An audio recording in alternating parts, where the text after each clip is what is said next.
おーわー、やばい。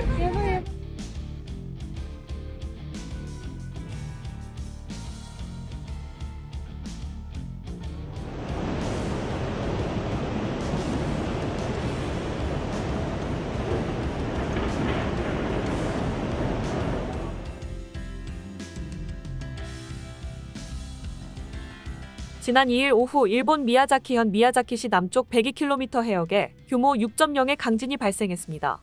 최근 미얀마에서 발생한 대형 지진의 충격이 채 가시기도 전 일본에서도 강력한 지진이 이어지며 아시아 전역의 긴장감이 높아졌습니다. 일본 기상청에 따르면 이번 지진의 진원 깊이는 40km, 미야자키현 미야자키시와 가고시마현 가노야시 등에서 최대 진도 4의 강한 흔들림이 관측되었습니다. 진도 4는 거의 모든 사람들이 흔들림에 놀라는 수준으로 전등 등 매달려 있는 물건이 크게 흔들리며 세워져 있는 물건이 쓰러지는 수준의 흔들림입니다. 기상청은 국내 일부 지역에서 지진 등을 느낄 수 있으니 안전에 유의하기 바란다고 전했습니다. 최근 이 지역에서 지진이 잇따르며 대지진 우려가 커지고 있는데요. 지난달 23일 일본 오키나와현 나하시 서쪽 303km 해역에서는 규모 5.2의 지진이 발생했습니다.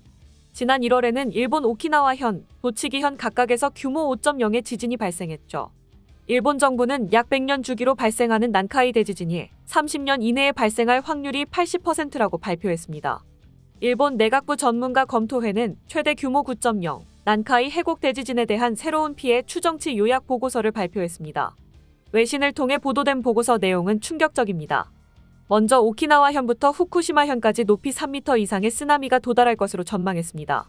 고치현 등 일부 지역에는 최고 34m 높이의 쓰나미가 덮칠 수도 있죠.